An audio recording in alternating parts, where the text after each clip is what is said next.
I've been head of marketing before. I've been head of demand gen, both VC funded, super high growth software companies. And when I went and started DemandMaven and I went out on my own, it had never occurred to me that behind every KPI that I ever want to improve, there's a set of conversations I can have about that. I can make the number talk. Welcome to Insights Unlocked, an original podcast from UserTesting, where we bring you candid conversations and stories with the thinkers, doers, and builders behind some of the most successful digital products and experiences in the world, from concept to execution. Welcome to the Insights Unlocked podcast. I'm Nathan Isaacs, Principal Content Marketing Manager at UserTesting. And joining us today as host is UserTesting's Lija Hogan, Principal for Experience Research Strategy. Welcome to the show, Lija. Thank you, Nathan. And our guest today is Asia Orangio. Asia is the founder and CEO of DemandMaven, a growth consultancy that helps SaaS companies find traction, scale, and get unstuck. With a deep background in go-to-market strategy, product-led growth, and customer research, Asia brings sharp insight into what it really takes to grow a product-led business. Welcome to the show, Asia. Thank you so much for having me. It's such an honor to be here. I'm so pumped. Well, I have to reciprocate because I am very passionate about just connecting with people and making sure that we're creating really relevant products and services. And that's what you do. So I'm so thrilled to be having this conversation too. Yeah. So actually, to get started, obviously, understanding customers and what their motivations are and their needs is at the core of what it is that you do. How did you get there? Kind of take us back to where you got started and what got you thinking about and focused in this space. Yeah, definitely. We don't have to go way, way back, but not many people know this. My degree was actually in art. And it was specifically in oil painting. So I specialized in figure work and portraiture. And one of the things that you learn in portraiture and figure work especially is capturing likenesses of people, but then also studying them. What's their vibe, for lack of a better phrase? What's their energy like? And what's beautiful about art is just being able to express what you see and how you are experiencing that person in that time. And I've always been fascinated by how people think and how they work. When I graduated, I moved into tech pretty quickly for a number of reasons. And I went into SaaS companies and I pretty much never looked back. But I want to say I've been running DemandMaven now for 8 years. I've worked on over 100 SaaS companies, helping them troubleshoot growth. And it all started with me doing demand generation consulting. That was the skill, the practice that I had. And I remember the more I was learning about SaaS, the more that I learned that even if I scaled the top of the funnel, even if we got 1,000 new customers or 10,000 new trials, we were actually only going to convert a very small percentage of them. And then beyond that, we were only going to retain an even smaller percentage of them after 6 months. And that was when I realized all this marketing work actually might not be the right work. And so that got me into growth, what we now call product-led growth. And the more that I worked with other companies, the less that marketing was the focus, and the more that kind of untangling this web of nuanced, complex engines in the business became more the focus. And so that's how it started. It was definitely a gradual thing. It wasn't like I'm going to make a growth consulting firm that specializes in troubleshooting growth for SaaS companies. But that's kind of how it happened, just over time, slowly. And now I would say in the last 1 to 2 years, I've really leaned into it pretty heavily. Yeah. And I love hearing that story because I think that just understanding as you have evolved your understanding of what the real problem is, right? So I think we are often in a role where our defined area of responsibility is, in demand gen, for example, how many leads are you going to get, right? And how many of those MQLs are going to convert? And sometimes you miss the forest for the trees using that approach, right? Where you aren't working collaboratively and at that strategic level that enables you to say, like, no matter how much we fill, it's always going to drain out at the bottom. So we better do more to prevent some of these things from draining out of the bottom.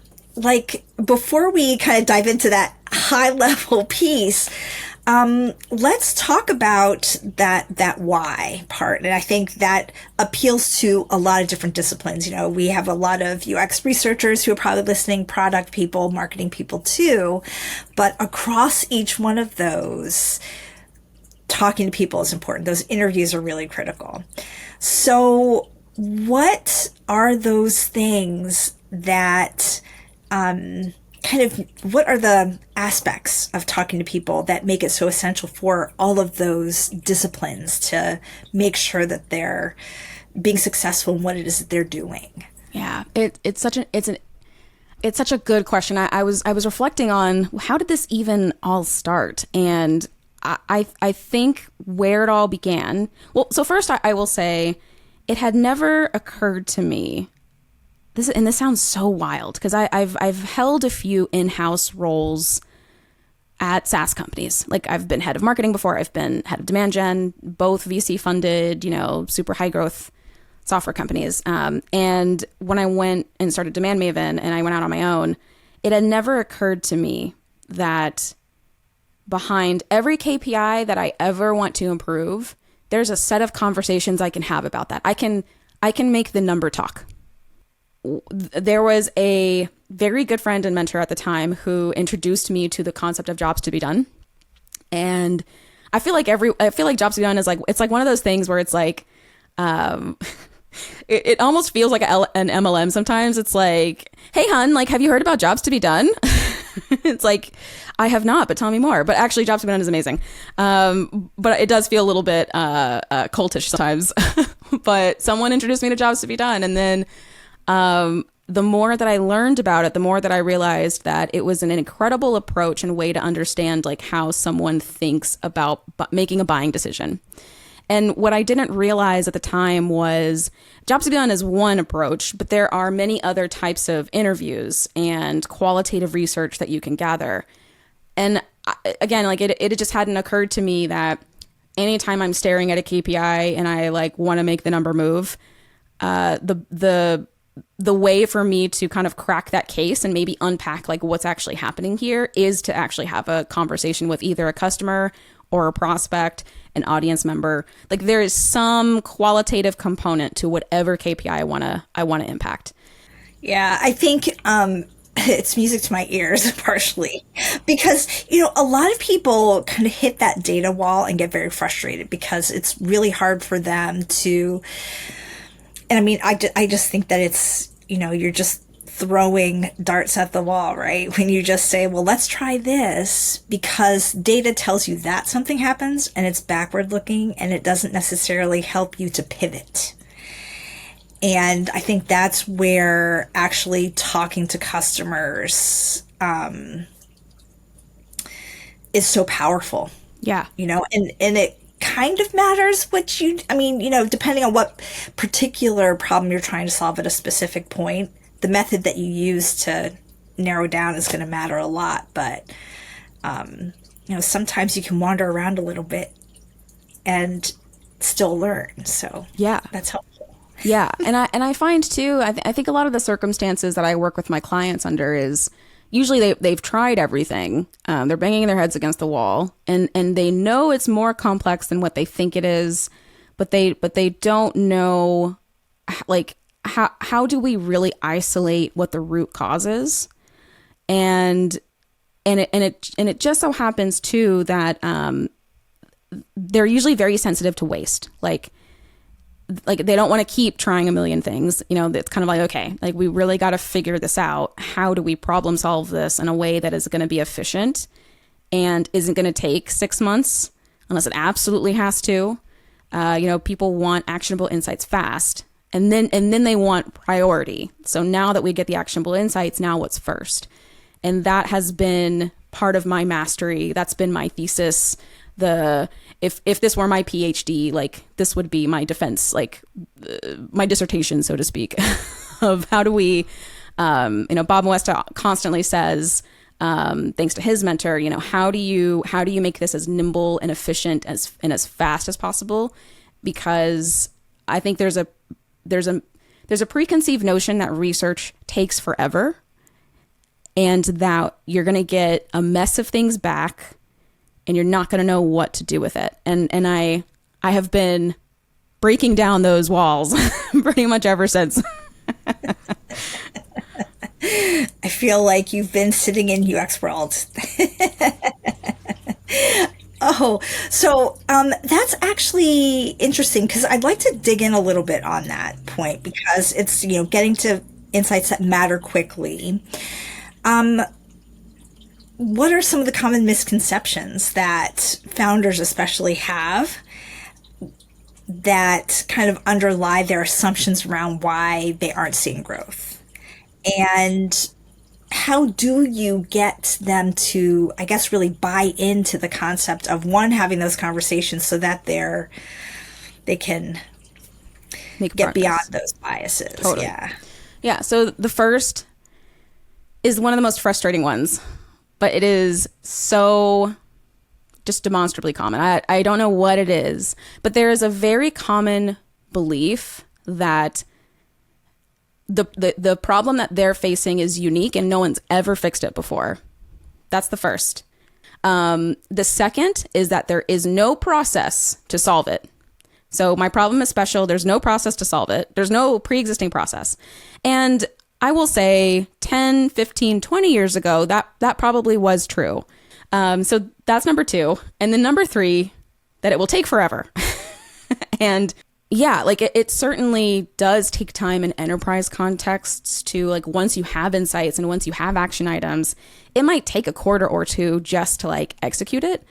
But if you are not in an enterprise SaaS company or a software company, chances are like you can probably start executing sometimes as soon as like the next month. And I do think that sometimes there's a little bit of like a scarcity mindset around time and timing. And sometimes that prevents founders from taking the next step, which is crazy because the longer you wait, the worse it gets. And I think that's the other problem too. But those are my big three. If you're open to seeing maybe a different way of executing, implementing, moving quickly, which is what people want at the end of the day, I think like you're going to see better success. You are going to get to answers faster and hopefully implement them faster, which ultimately addresses the problem. But yeah, hopefully that answered the question. It does. And, I think it's really fascinating because maybe the biggest thing or the thing that was the most resonant for me is you can decide to move fast. Right. It's a choice. It's actually a choice. Yes. Yeah. So even in large companies, I think some of the assumption comes from the perception that you have to move the whole ocean, and rather maybe you just take an eyedropper and try it and see. And, I think that's some of what people are trying to do when they're saying, let's go out and innovate. It is, let's just decide to move faster. Right. And obviously, like, I think a lot of this is driven top down. Like, I do think you need the right executive support to make that happen internally.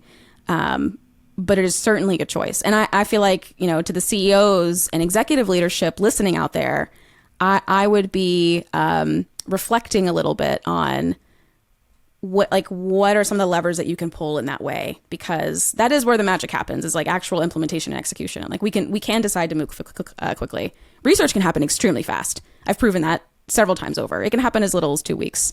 I can get people on the phone in 24 hours, like qualified prospects. So it can happen fast, but I think like implementation is where we see the magic happen. So Yeah. Well, actually, to that point, how do you decide? So you said, obviously, research can happen quickly. I agree. how do you decide who to interview, and does that look different for companies that might be at different stages in their growth? Absolutely. It's a great question. So this is where we get into research, design, and strategy, which is not anything anyone's usually ever that excited about. But maybe I actually have a captive audience here. No, I'm appreciative of the fact that there probably are people who are like, yes, tell me more. It all starts with, what is the problem that we're ultimately trying to solve? Is it poor long-term retention? Meaning like maybe our monthly retention rates are great, but like maybe the 12-month retention, net revenue retention at 12 months is poor. So that would say, or tell me at least, okay, we probably are looking at, we want to speak to people who either have churned after 12 months or people who have stayed for longer than 12 months. I always think about two things. The first is, what is the actual problem that we're trying to solve, and who is the most directly connected to that problem? So that's the first layer. The second layer is, what's my control and what's my variable? So now we're getting into, what is it? Like the scientific method here.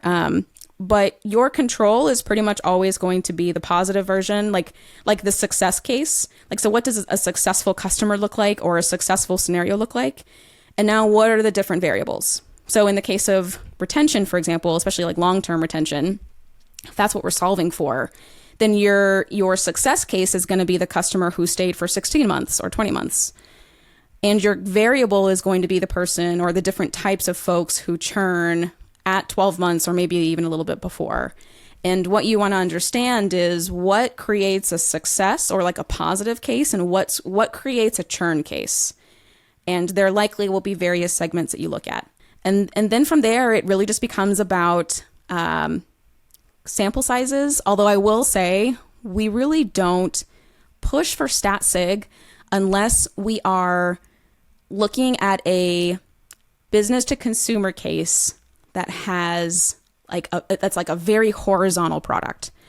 So think like the Netflixes of the world, or sometimes there are like subscription-based companies that have similar like requirements like a SaaS company, but they have other like operational needs, but their markets are generally huge. So that is where we might push for a larger sample size.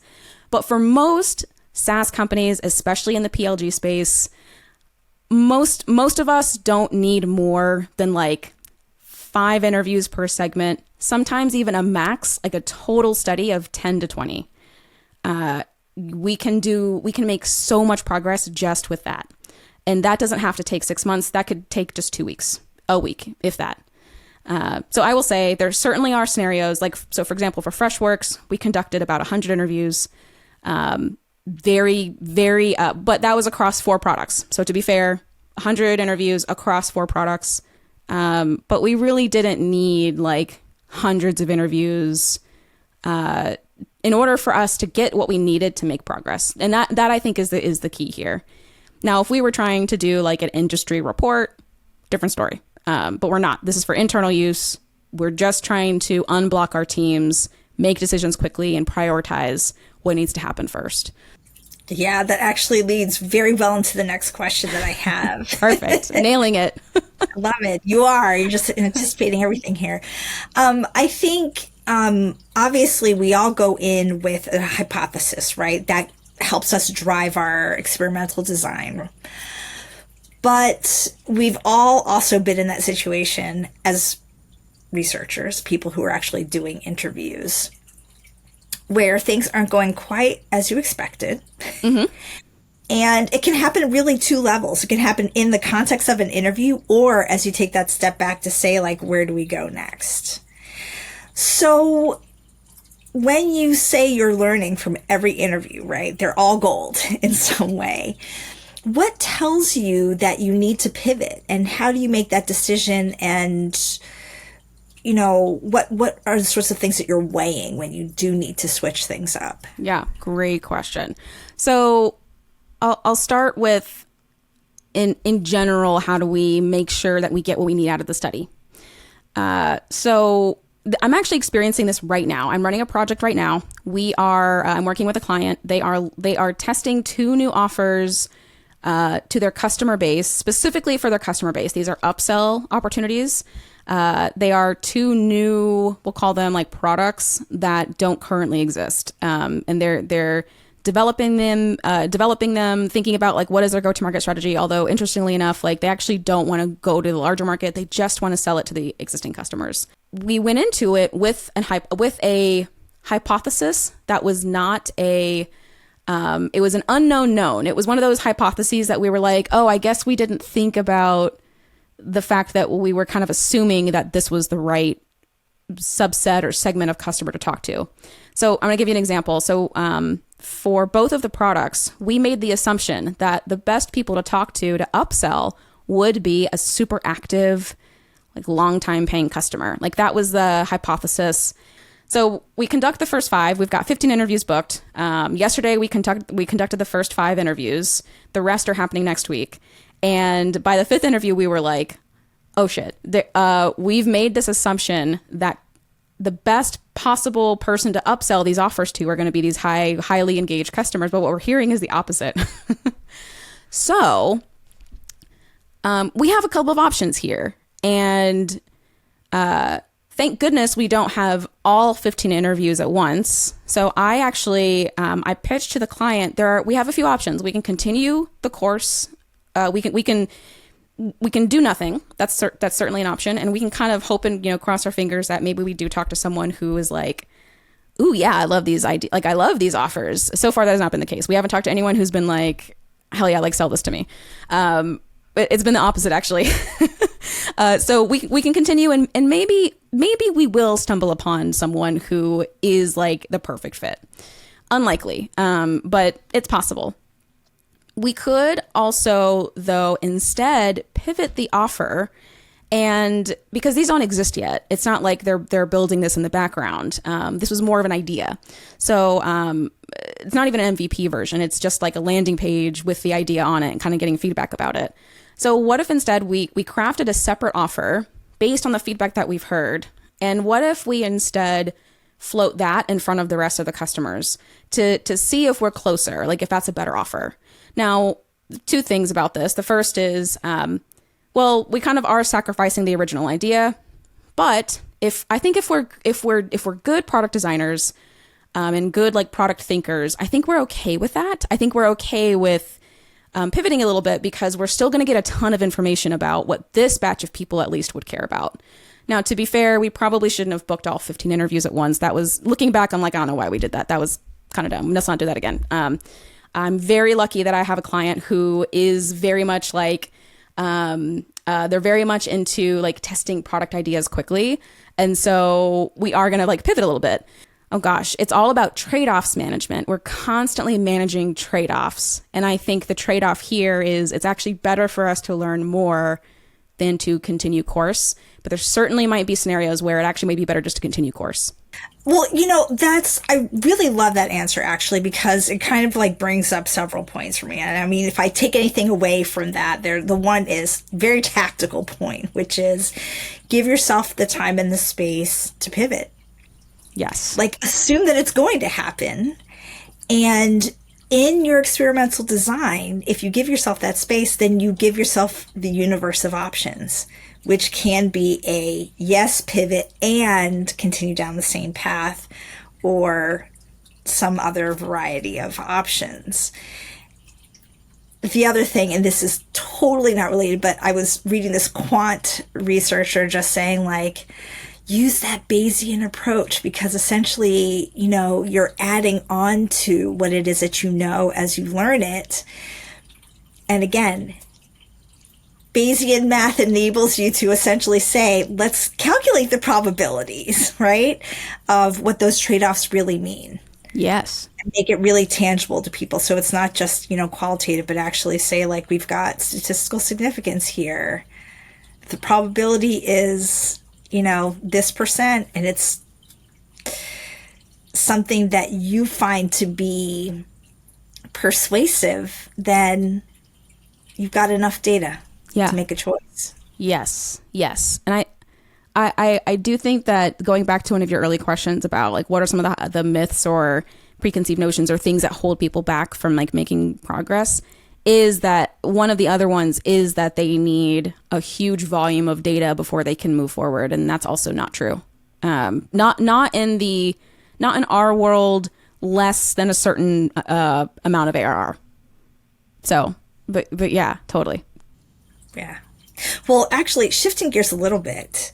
So I find that one major accelerator is actually having founders and other decision makers in the room when you're doing interviews. Yes.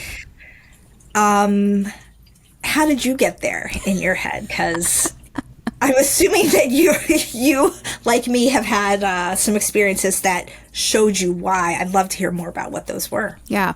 So this actually was standard practice at DemandMaven. So the opposite. So we would be like, founders, executives, don't come to the calls, don't attend. We don't want you there. It's going to throw it off. And I remember I used to be so like adamant about this. And I was this way for, I want to say like 5 or 6 years, like a good portion of me running DemandMaven. I took that mindset.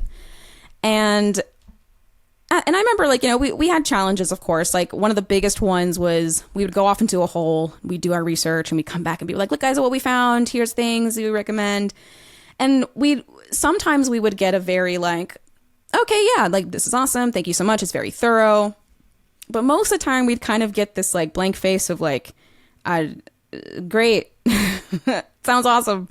But then when it came to actually implementing some of the recommendations, there was always hesitance or pushback or, okay, like, yeah, like that sounds good. But like, there was always like some level of, I hate to say distrust, but just like it wasn't distrust as much as like, it was almost like a lukewarm level of being bought in. Like there was an actual buy-in into what we were presenting.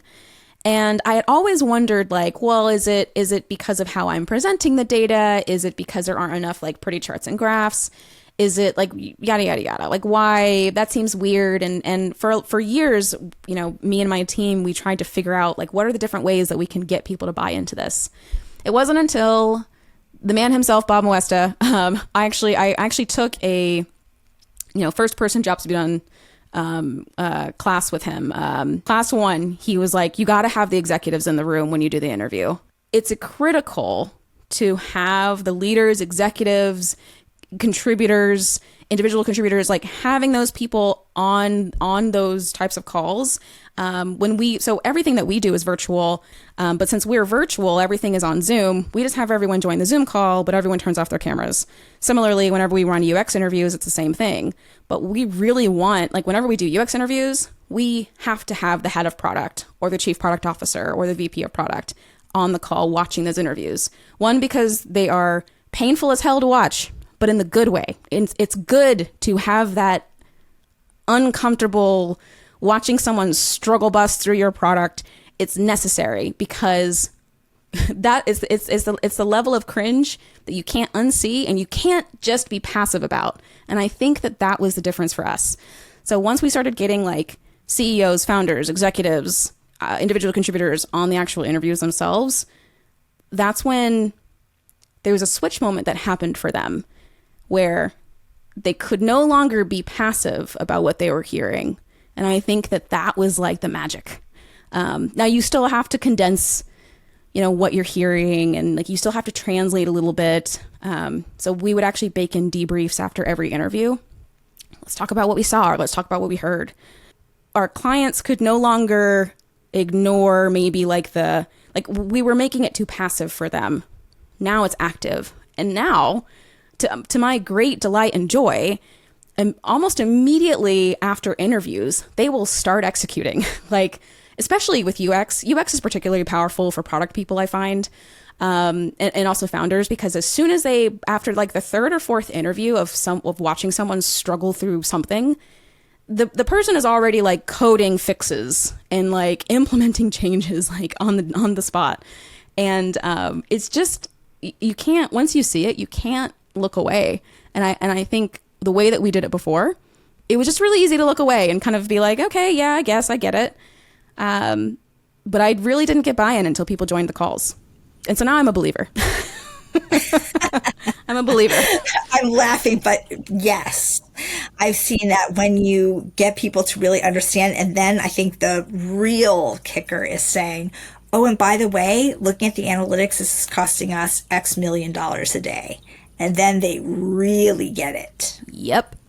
Yes. Yeah. And then when you monetize it, when you quantify it, and that's also part of why I don't believe in just doing qualitative. Like, I do think you have to have quantitative. Both of them have to talk. But I do think that you can't just look at one. You have to add the other. And that just, it tells a different side of the story. But yeah, when you quantify it for people, that also gets people moving. Yeah. Money's a motivator. Yeah. Oh, yeah. So, we talked about churn a little bit, and I wanted to go a little bit deeper there because we often find it very uncomfortable to talk to people who don't love us anymore. And one of the big things that we have to do in kind of embracing that pain is just really understanding, like, what went wrong.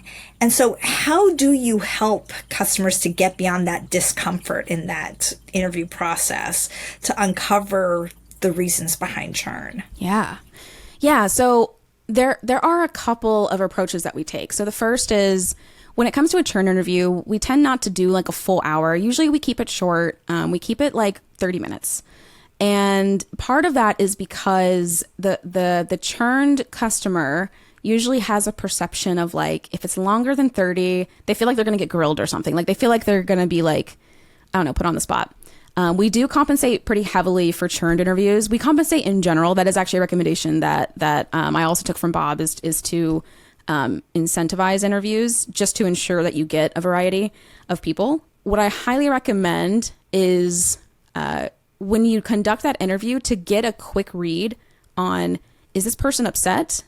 And do they want to vent about it? Because sometimes you just got to let the person get on the phone and just let them vent. Just let them get it out. It doesn't you almost kind of have to, like, pause your personal script and just listen. And then the second thing is, I want you to imagine that you're a dispassionate analyst. You are a dispassionate analyst who is compassionate, which I think is different. It's perfectly okay that they churned. It's perfectly within their right to. Your job is to almost be like an omniscient, enlightened being. And I know that sounds wild, but that's kind of who you have to be. And resist the temptation to dig into, oh, but did you know that this feature exists? Or you're using that wrong. That's why it doesn't do you kind of have to resist that a little bit. And you really have to dig into the psychology of what happened. And usually what you find is, it's never just one thing that makes someone churn. It's usually like 5 to 10 things, and they just stack. And your job is to make observations, but to never force that person or make that person feel like they're being urged to do something or to change who they are or their behavior or what have you, because they've churned. And if they want to come back, it's going to be because that the perceived value of your product is now it's now worth it to them again. Like, that's going to be what ultimately makes them come back. But your job is to make note of, oh, they didn't know how to use that feature. That's a note for product marketing and for product and possibly UX, depending on the context. So your job is to kind of make those notes and to make those observations, and then gently clarify if you really, really need to, but without making it feel like you're trying to sell to them, because you ultimately want to protect your brand perception as well. Usually what we find, though, is if you've done a really good job, that person ultimately may or may not come back. Like, it would be cool if they did, if they reactivated. But usually what ends up happening is they end up being like, wow, that felt so good just to talk to someone and just tell someone about this. And that's how you know you, like, did a good job. Because that person expressed themselves and they didn't feel judged. And they feel like that feedback is actually going to go somewhere and do something. And hopefully it actually does. It doesn't just, like, end up in a void. But yeah, that's how we think about churned interviews. They are different. It's definitely a little bit more therapy-like. And I think, like, being the dispassionate but compassionate analyst is how I recommend folks think about it. Well, it's interesting. So I'm going to go back a question because I want to pick up a thread that I have definitely lived, which is around the fact that it's more than one thing that usually causes people to churn. It's usually more than one thing, and there's a laundry list of, situations where that's the case. Prioritization is difficult. How do you figure out the trade-offs in order to recommend, how you prioritize addressing some of the things that you're seeing that contribute to churn? As an example, right? Could be whatever it is, but churn, I think, is what a lot of SaaS people focus on. Yeah. So I do find that there are different types of churn. So holistically speaking, I think we all probably collect churn reasons.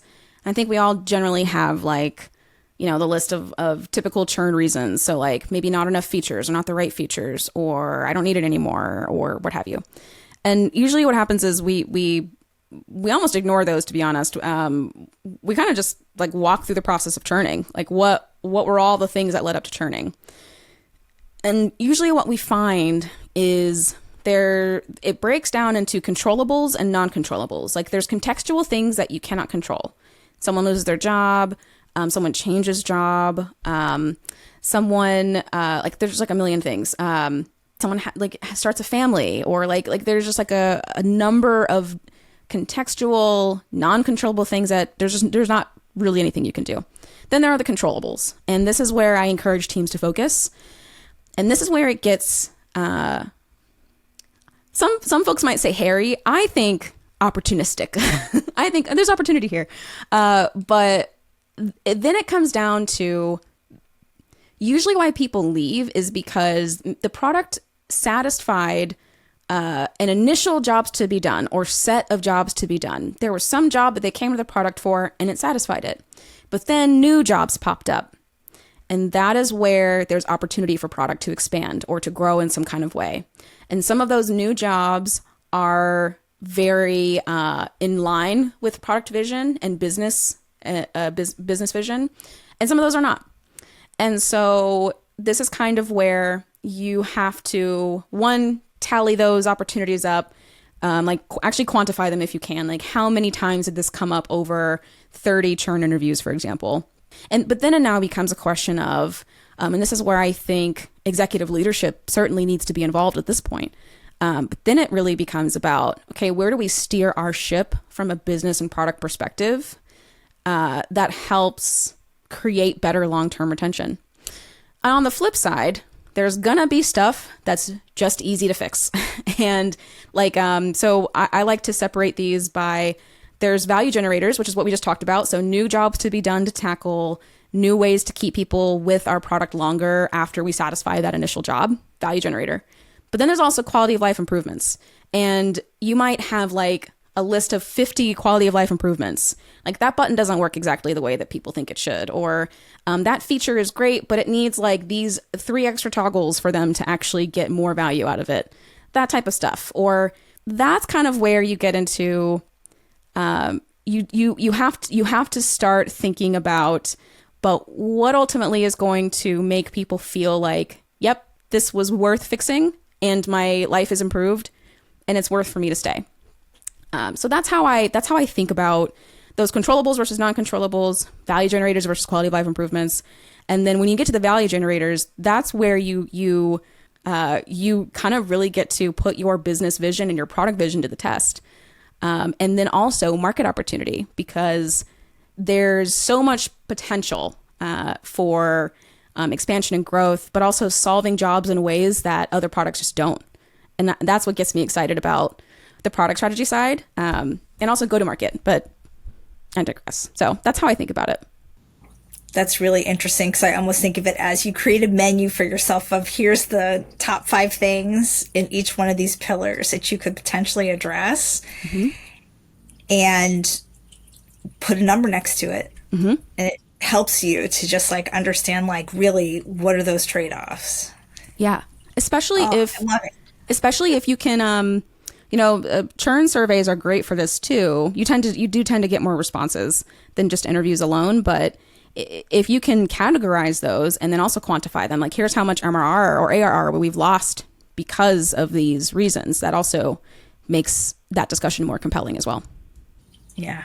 Oh, that's so great. Anyway, I'm so thrilled. I'm going away from this conversation today. Thank you so much, with a ton of ideas that I can take back to even my teams to think about. So thank you so much. Absolutely. All pleasure is all mine.